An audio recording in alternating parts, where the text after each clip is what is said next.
Veneto, a region in northwestern Italy, boasts a rich history that spans from antiquity to the modern era. Its watery capital, Venice, is the best-known city in the region and one of the most famous in the modern country of Italy. But the Venetian Republic predates Italy by centuries, and some would like to restore its independence. So let's look at the impressive history of Veneto and the issue of greater autonomy or even secession from Italy. Known for its cultural and economic significance, Veneto has long been a hub of influence, with its history marked by the rise and fall of the Venetian Republic. The roots of Veneto can be traced back to the ancient Veneti people, an Italic tribe that inhabited the region before its conquest by the Romans in the 2nd century BC. Under Roman rule, the area flourished as a centre of trade, infrastructure and culture, benefiting from its position along critical routes connecting northern Europe to the Mediterranean. After the fall of the Western Roman Empire in the 5th century AD, Veneto experienced a turbulent period, falling under Byzantine rule. The foundations of Venice emerged during this time as inhabitants of the lagoon sought refuge from invasions. And by the early Middle Ages, Venice had begun to assert itself as an economic and political power, with the Venetian Republic formally emerging by the 9th century. For nearly 1,000 years, the Venetian Republic was one of the most influential and enduring powers in Europe. By the late Middle Ages, Venice dominated Mediterranean trade, acting as a crucial link between Europe and the East. Its strategic location allowed it to monopolise the lucrative trade in spices, silks and other luxury goods, transforming the city-state into a beacon of wealth and power.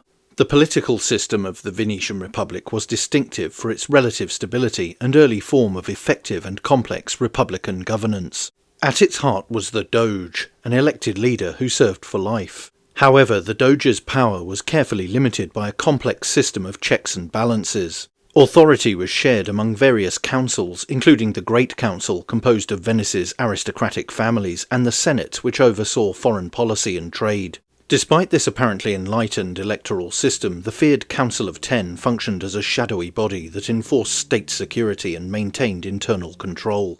This system of government was designed to prevent the concentration of power and ensure the Republic's resilience. Despite its oligarchic nature, Venice was innovative in its administrative organisation, making it one of the most politically stable entities of the medieval and early modern periods.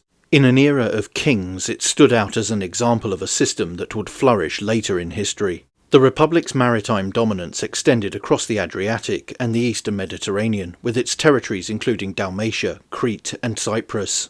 Signs of this overseas empire can still be seen in the former colonies, such as here in Zadar, modern Croatia, where the proud lion of St. Mark still stands on this historic fortified gate.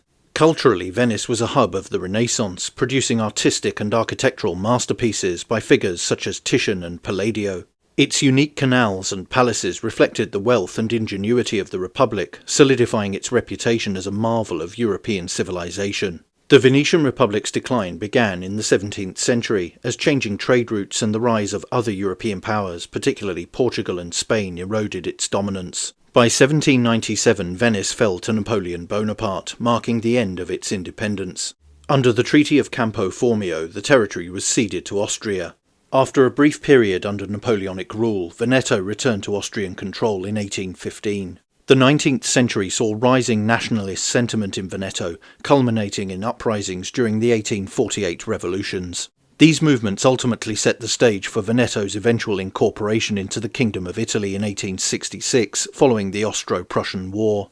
In the 20th century, Veneto transitioned from an agricultural economy to one of Italy's wealthiest and most industrialised regions. However, regional pride and discontent with centralised governance in Rome persisted. Many Venetians argue that as a net contributor to the national economy, Veneto bears an unfair burden in supporting the less prosperous areas of southern Italy. Movements advocating for greater autonomy or outright independence have gained traction in recent decades. In 2014, a symbolic online referendum on Veneto's independence reportedly garnered overwhelming support, though it lacked legal standing. The movement gained further momentum in 2017 when a legally recognised referendum on greater autonomy was held. More than 98% of voters supported the call for increased powers, though this fell short of demanding full independence. So, do you think Veneto could or should go it alone? This is the first in what may become an ad hoc series on European independence movements, so let me know what other examples you might want to see on the channel. But that's it for this video. Don't forget to like, share, and most importantly subscribe. And you can also support the channel on Subscribestar via the link in the description or via YouTube. Super thanks. Thanks for watching. Bye for now.